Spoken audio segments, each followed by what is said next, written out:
Abu Rayhan al-Biruni. When learning about Islamic history, it's hard to not be amazed at the scientific and intellectual accomplishments of Muslims in the past. From medicine to mathematics, to philosophy, to art, to physics, during their golden age, Muslims were at the forefront of almost all sciences, making new discoveries and building on earlier ones. Names like Ibn Sina, Ibn al-Haytham, Ibn Khaldun, and al-Farabi come to mind when people think of the giants of Islamic science.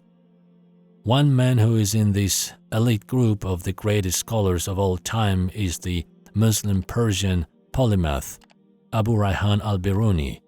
Abu Rayhan Muhammad ibn Ahmad al-Biruni, commonly known as al-Biruni, was a Khwarezmian, Iranian scholar and polymath during the Islamic Golden Age.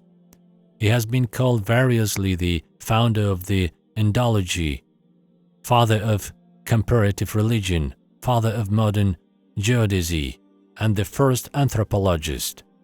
Al-Biruni was well versed in physics, mathematics, astronomy, and natural sciences, and also distinguished himself as a historian, chronologist, and linguist. He studied almost all the sciences of his day and was rewarded abundantly for his tireless research in many fields of knowledge. Royalty and other powerful elements in society funded al-Biruni's research and sought him out with specific projects in mind. A gifted linguist, he was conversant in Khwarezmian, Persian, Arabic, Sanskrit, and also knew Greek, Hebrew, and Syriac. He spent much of his life in Ghazni, then capital of the Ghaznavids, in modern-day central eastern Afghanistan. In 1017, he traveled to the Indian subcontinent and wrote a treatise on Indian culture entitled Tarikh al-Hind, History of India. After exploring the Hindu faith practiced in India, he was for his time an admirably impartial writer on the customs and creeds of various nations, his scholarly objectively earning him the title al-Ustaz, the master, in recognition of his remarkable description of early 11th century India. He lived from 973 to 1048 and spent most of his life in Central Asia and the Indian subcontinent.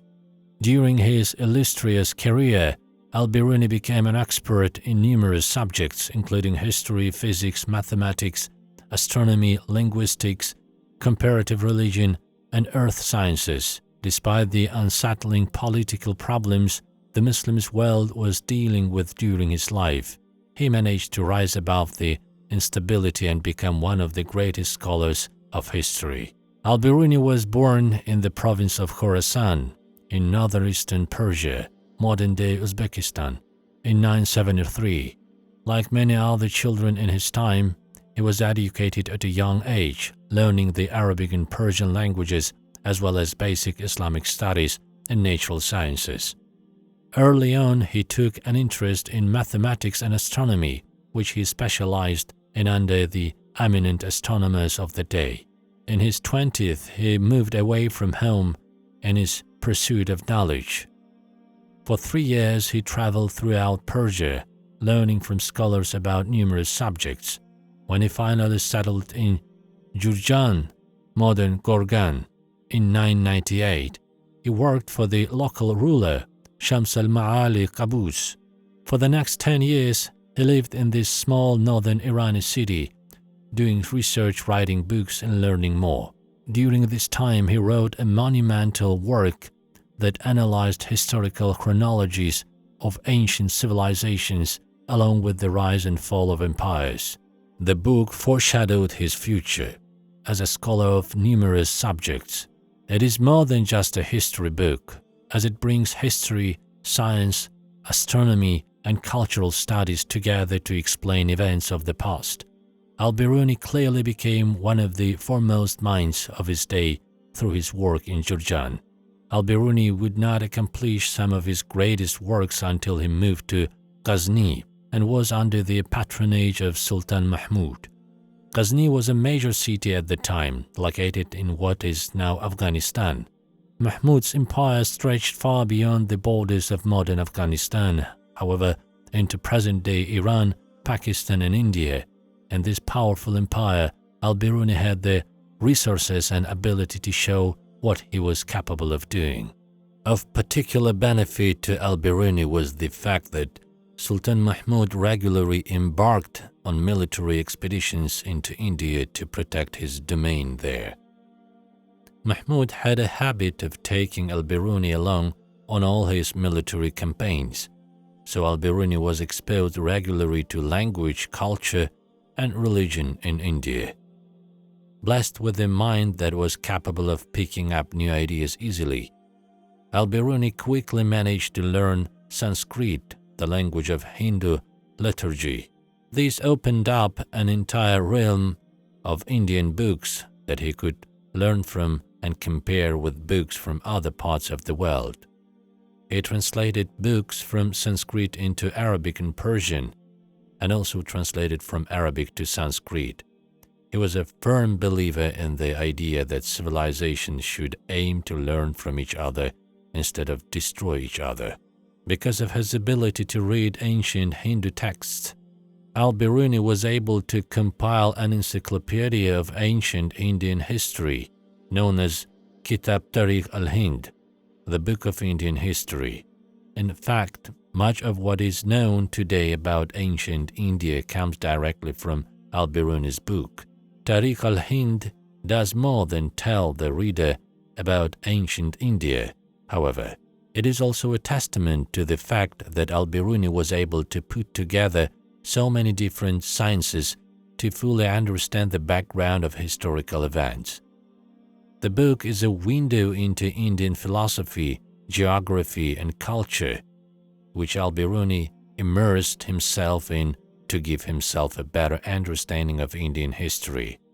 As such, Tarikh al-Hind can truly be considered one of the world's first books on anthropology, the study of human societies and their development. Besides being an expert in Indian history and culture, al-Biruni managed to find time to make scientific advances as well. Because of his travels, he was able to see different geographic features firsthand and come up with the theories as to how they are connected. By analyzing the different types of soil particles in the Ganges River, from its source to the Bay of Bengal, al-Biruni formulated theories about erosion and how landforms are shaped, particularly noting the role of water in this process. In a related study, he discovers fossils of ancient sea animals in the mountains that cut India off from the rest of the world, the Himalayas.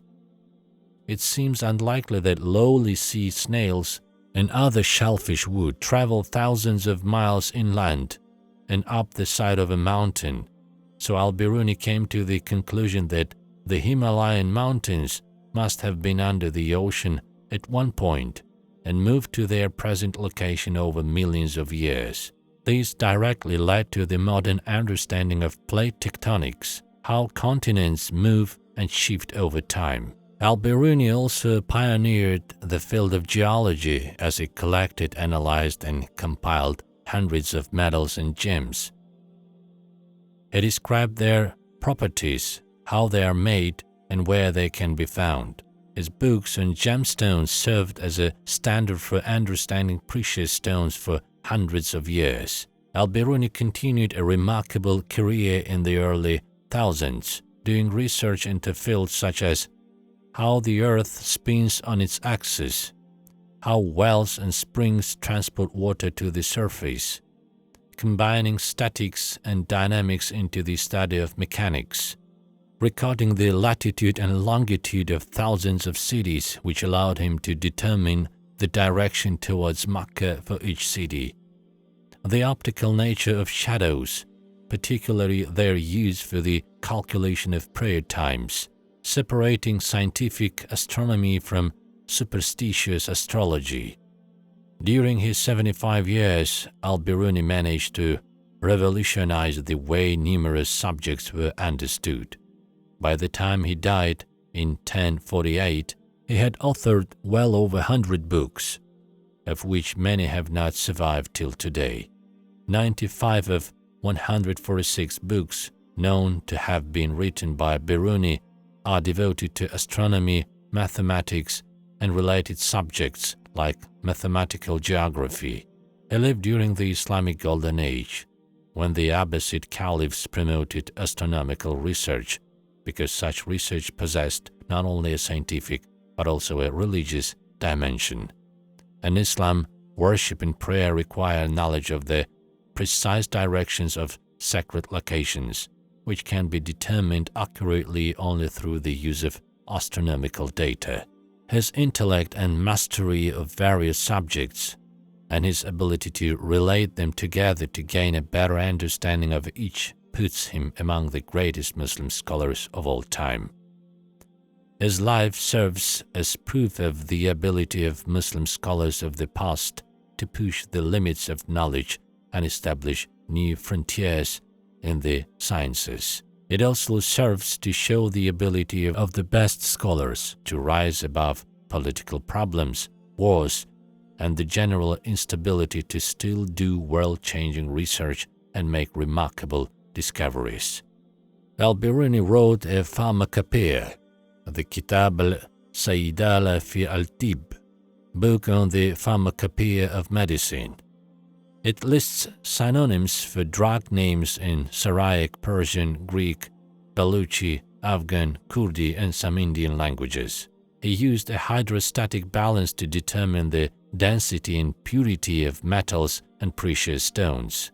He classified gems by what he considered their primary physical properties, such as specific gravity and hardness, rather than the common practice of the time of classifying them by color.